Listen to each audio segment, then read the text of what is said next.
Alhamdulillahirabbil alamin wa bihi nasta'in ala umuri dunya waddin. Asyhadu an la ilaha illallah wahdahu la syarikalah wa nahnu nasyhadu anna Muhammadar Rasulullah sallallahu.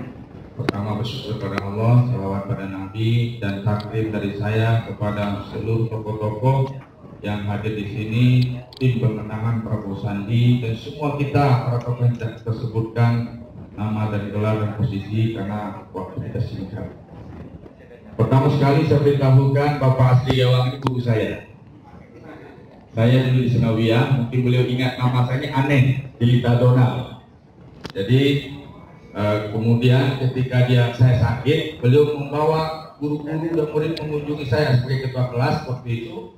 Ternyata bapak saya masih karib kerabat dia. Nah, di situ dia tahu.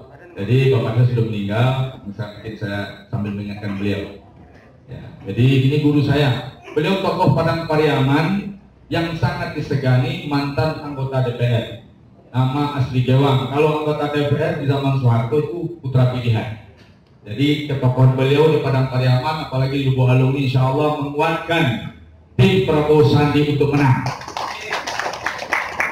Saya ada di sini sebagai Ketua GNPS Ulama Sumatera Barat, dan sikap kita di GNPS Ulama Sumatera Barat insya Allah tegas bersama komitmen kita dengan fakta integritas antara ijtima ulama dengan Bapak Prabowo, dan kami GNPS Sumatera Barat insya Allah akan berjibaku untuk memenangkan Prabowo Sandi.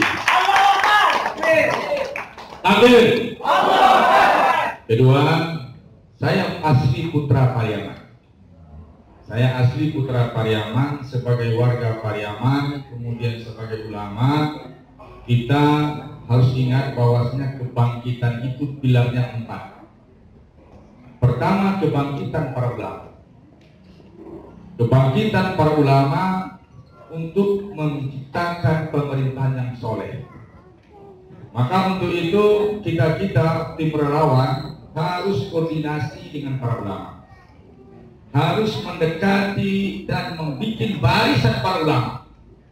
Kalau ulama di Sumatera di Padang Pariaman sudah sepakat atau berkomitmen dengan kita, insya Allah itu simpul umat yang tertanam di jiwa umat, dan fatwanya adalah jiwa kebangkitan umat. Maka penting kita selesaikan sosialisasi kita dengan para ulama.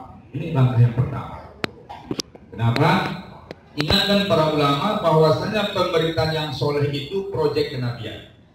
Pemerintahan yang soleh itu proyek kenabian. Nabi setelah hijrah mendirikan sebuah negara, menciptakan pemerintahan yang soleh sampai ke Eropa. 2 kali berposko di Arab, Madinah, pemerintahan di Madinah dan Baghdad. Waktu di Madinah itu rontok 2 kekuasaan besar, yaitu Parsi dan Roma. Jadi kalau sudah ulama bangkit, tidak ada kekuatan yang bisa menghalanginya. Roma dan Parsi rontok. Terus sampai ke Spanyol, 2 kali berposko di Spanyol, kemudian 1 di Spanyol, kemudian Eropa 2 kali, Spanyol dan Istanbul di Turki. Tahun 1904 runtuh. Kenapa? Karena gagal benteng intelijen Turki Utsmani. Untuk itu kita harus juga cerdas melihat strategi lawan.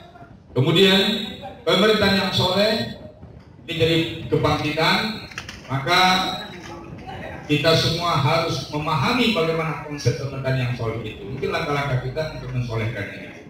Ketiga adalah yaitu para agnia, yaitu orang-orang donatur. Bergerak pasti perlu biaya. Tadi memang ikhlas.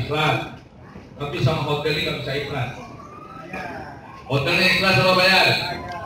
Jadi bikin barisan para donatur. Ya, jadi ini penting. Karena harus pakai biaya, nggak mungkin nggak pakai biaya. Yang kita siap ikhlas, yang fasilitas nggak mau diikhlaskan.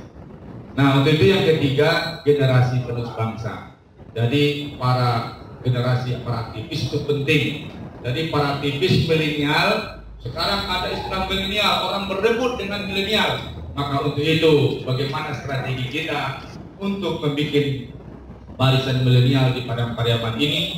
Mereka yang bergerak siang malam seperti yang dinyanyikan tadi, Kalau yang tua-tua nggak bisa dipaksakan mendaki gunung, nggak bisa dipaksakan masuk jurang, itu jobnya kaum milenial. Nah, mudah-mudahan dengan 4 strategi ini kita insya Allah akan sukses dalam rangka berniat ikhlas pada Allah untuk memperbaiki negeri kita.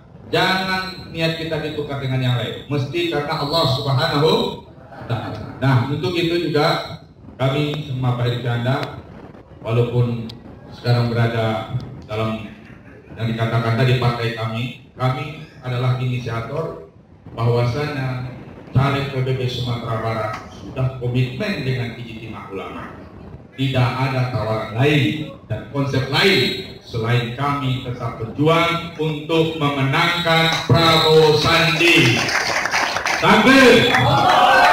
Demikian saja, saya salah seorang putra Pariaman, itu Rahim, hanya itu yang saya sampaikan.